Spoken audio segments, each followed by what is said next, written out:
हस्ते गलिकरे नमः ईशकोच्चरकोशतकृतो स्वाहा स्वस्ति नस्तारिषो अष्टमेवे स्वस्ति नो बृहस्पति पश्ये पाक्षवेत्राः दिने रङ्गेस्तु स्तुवा আমাৰ এমপি এমএলএ খিনি আহিবনে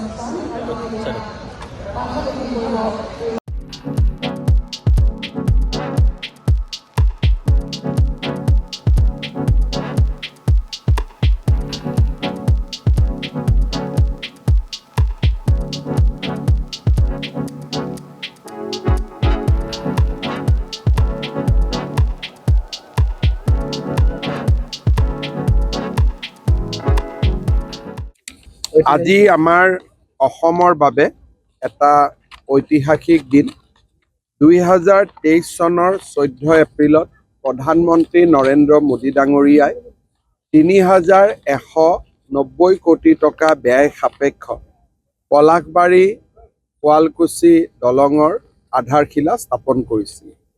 তাৰ পৰৱৰ্তী সময়ত ভূমি অধিগ্ৰহণৰ প্ৰক্ৰিয়া সমাপন হ'ল, নিবিদা প্ৰক্ৰিয়া সমাপন হ'ল আৰু আজি আমি সেই দলংখনৰ ভূমি পূজন সমাপন কৰিলোঁ। 2028 চনৰ শেষ ভাগলৈকে এই দলংখন নিৰ্মাণ হৈ উঠিব। এই দলংখনৰ নিৰ্মাণৰ লগে লগে বৰপেটা নলবাৰীৰ ৰাইজৰ বাবে গুৱাহাটী বিশ্ববিদ্যালয় গুৱাহাটী বিমানবন্দৰৰ দূৰত্ব একেবাৰে কমি যাব আৰু গুৱাহাটীৰ সমীপত আৰু এখন ছেটেলাইট টাউনশ্বিপ নিৰ্মাণ হোৱাৰ সম্ভাৱনা প্ৰকট হৈ উঠিব।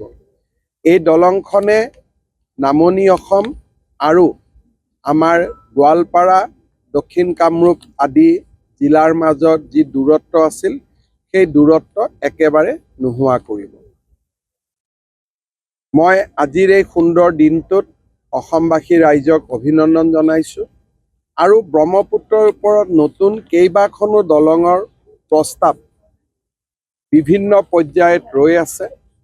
নুমলীগড় আৰু গহপুৰৰ মাজত সুৰংগ, কাজিৰঙাৰ এলিভেটেড কৰিডৰ, মৰিগাঁও দৰঙৰ মাজত নতুন ব্ৰহ্মপুত্ৰৰ দলং, নাৰেংগী কুৰুৱাৰ মাজত নতুন ব্ৰহ্মপুত্ৰৰ দলং, এই গোটেইবোৰ আঁচনি আমি 2025 চনৰ ভিতৰত আৰম্ভ কৰাৰ বাবে আমি প্ৰচেষ্টা চলাইছোঁ আৰু মই ভাবোঁ যে এই প্ৰচেষ্টাসমূহত আমি সফল হ'ব পাৰিম। ইয়াত একোৱে কাম নাই, সকলো ৰাইজে ভূমি দি দিলে, এতিয়া খালি দিনে ৰাতিয়ে কাম কৰিব লাগে। ইয়াত কোনো ভূমি অধিগ্ৰহণ হ'ল, ভূমি অধিগ্ৰহণৰ বাবদ যি পুঁজি পাব লাগে তেখেতসকলে পুঁজিও গ্ৰহণ কৰিলে। ইয়াত এতিয়া একোৱে বাধা নাই, খালি দিনে ৰাতিয়ে কাম কৰিব লাগে।